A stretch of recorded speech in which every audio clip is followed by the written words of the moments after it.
a problem solver.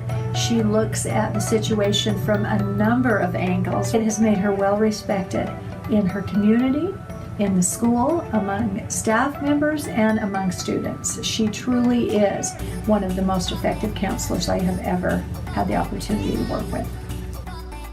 Most of the families in the Malta area earn a living from either working on dairy farms, raising beef cows, or farming wheat, hay, and sugar beets. Some students get on the bus around 6 a.m. every morning to travel 40 miles, which takes an hour and a half one way. In some ways, Malta is just like any other town. We attend football games, school plays, and church events, but we are unique in many other ways. On weekends, you will find our students competing in rodeos, branding cattle, hauling sugar beets or hay, and other activities that contribute to the backbone of America's food chain. My name is Rachel Jensen, and I'm a school counselor in Idaho. My family and I live the same lifestyle that my students live. We wake early to feed our cattle and spend late nights up during calving season. Regardless of how hard these kids work, they still have the same needs as every other young person. Because I work in 3 small buildings, my job takes its own shape. I still make sure every student has opportunities for college and career exploration and character education development. I plan FAFSA nights, field trips, and career fairs. I plan Kindness Week, create interventions for low grades, write 504 plans, and support migrant and homeless students. However, the emotional needs of my students always come first because kids may not remember everything they learn in school, but they will always remember how they felt when they were in school. I actually started my career out as an ag teacher in Colorado. I enjoyed teaching and had a lot of great experiences there with my students. It was actually one student in particular who helped me decide that I wanted to be a school counselor though. This student had a really hard time in school. He didn't do very well with most of his teachers and he didn't get along with most of his peers either. The school actually ended up putting him in my classroom for his English credits and for his math credits as well because we worked really well together and I could help him do the things he needed to do to succeed in school.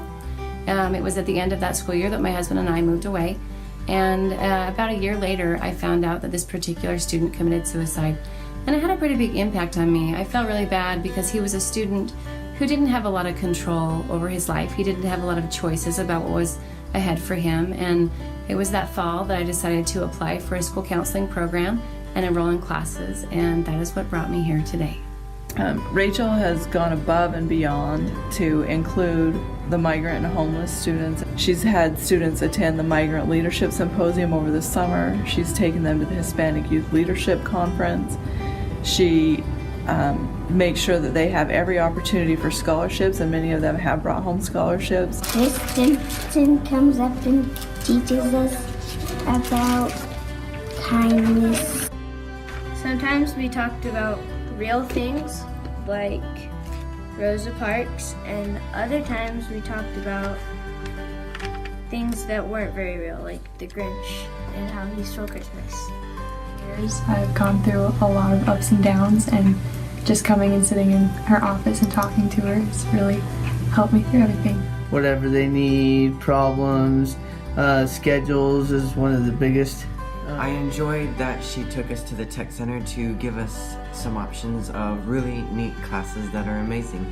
The counseling that we received here from Mrs. Jensen has been far and exceeds a great deal over what I was exposed to in the industry. The schools I work in are very close-knit. Many of the students have parents who went to school in the building as well. The school is the heart of the community. All that being said, these towns have not been without heartache and tragedy. We've been through things like suicide, sudden death, and incarceration. And when I end up helping students through these situations, indirectly I end up helping parents and families through them as well. She organizes dual credit, the Renaissance program, which is an incentive program for students.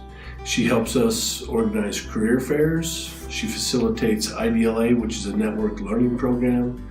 She's been a catalyst for bringing homeschool students back into public school. She's an all-around good person.